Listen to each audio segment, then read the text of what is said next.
I'm Meteorologist Nicholas Herboso for this edition of Next Weather. We're talking about some things related to the ongoing drought. Since it is Thursday, I thought we would show the newest drought monitor, this being recorded on Thursday, April 23rd. This is the latest edition of the drought monitor as of recording. Widespread drought across the southeast. Pretty much everybody across the southeast in some kind of drought, with exceptional drought ongoing for portions of South Georgia and portions of the Big Bend region of Florida. For us locally, the extreme drought has expanded across our region. You can see that red color. That is close to the highest level of drought. It's not a great situation, and you can see that red color is pretty decently expanded across our area, and the orange color showing severe drought is pretty much everywhere. Quick update on the rainfall for you. On Wednesday, the 22nd, we did get 1/100th of an inch of rain. Mobile Regional Airport. You can see the deficit for the month is almost 4 inches now, over 3 inches here. Deficit for the year is almost a foot. We desperately need rain, and this is not the only evidence of us needing rain. I want to show you something that we don't often look at, but I want to look at water levels at creeks and streams across the state. Take a look at this.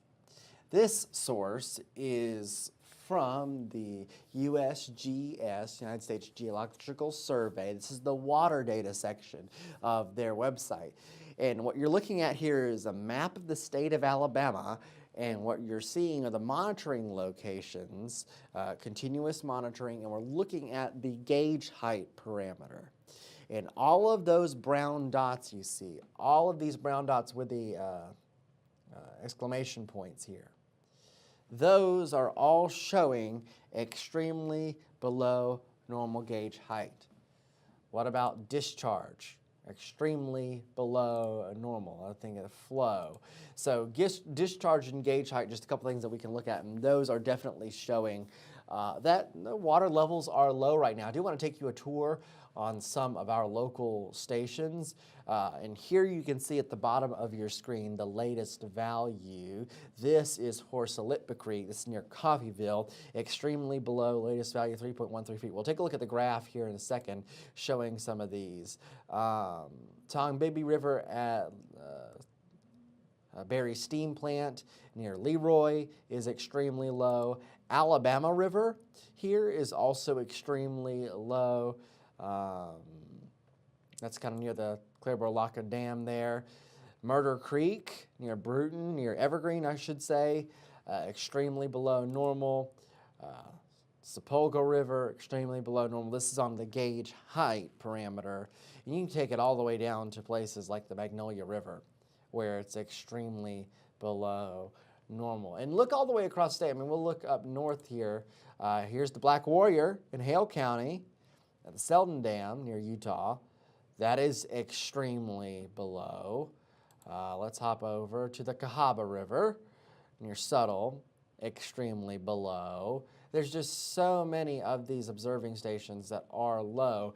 And when you look at the graphs for a lot of these, you do get the clear indication of what's going on here. And we'll start here. This is going to be near Cushla, so we're in Mobile County here. Chickasaw Creek. The consistent trend here, we're looking back 30 days. In March, all the way down. We had a little rain in early April, and those bumps you see. But especially since around April 10th, we have not had enough significant rain, so all the data has just been pointing down, down, down for these gauge heights. Let's talk about Big Creek in Mobile County. There's your early April rains. You can see the big jumps there.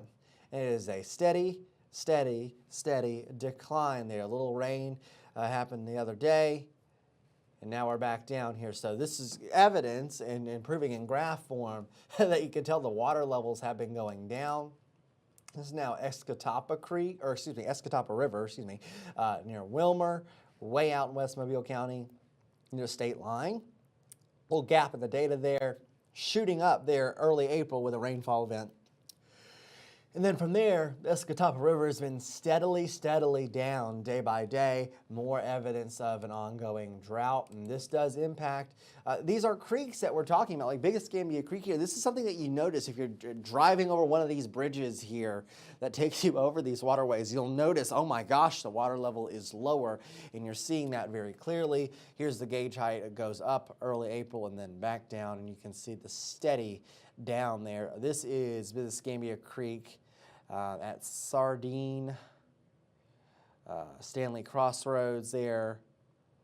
You can see the steady down. Let's hop over to near Evergreen. This was that Murder Creek gauge I was showing you earlier. And you can see there's a couple spikes early in April, but man, this is almost flatlining there low. So extremely low water levels there as well. And taking a look here, this is the Sepulga River near McKenzie, Alabama, a bump, and it's on its way down. Let's go to Limestone Creek. This is near Monroeville, a couple bumps, on its way down. Litpa Creek near Coffeyville. This is an impressive one. The difference here of over a foot of water level lost there because of this drought that is ongoing. That's just a sample of some of these, and you can find these on waterdata.usgs.gov. Hit Alabama as your state, and you can look at the water levels near you. A very interesting tool to look at. And another way to look at this, the ongoing drought across our area, which continues to be bad. Now, looking ahead in the forecast, what is next? Well, you do have that pattern change. If you want more on the pattern change, I highly recommend you check out some of the other videos available here on Next Weather, some of the most recent ones talking about what's next in our forecast, the pattern change and the possibility of more rain in the days and weeks ahead as we get into the month of May. Now, it's not a super hopeful outlook, but it is something, and we will take anything right now with the drought conditions that we have. I'm meteorologist Nicholas Herboso.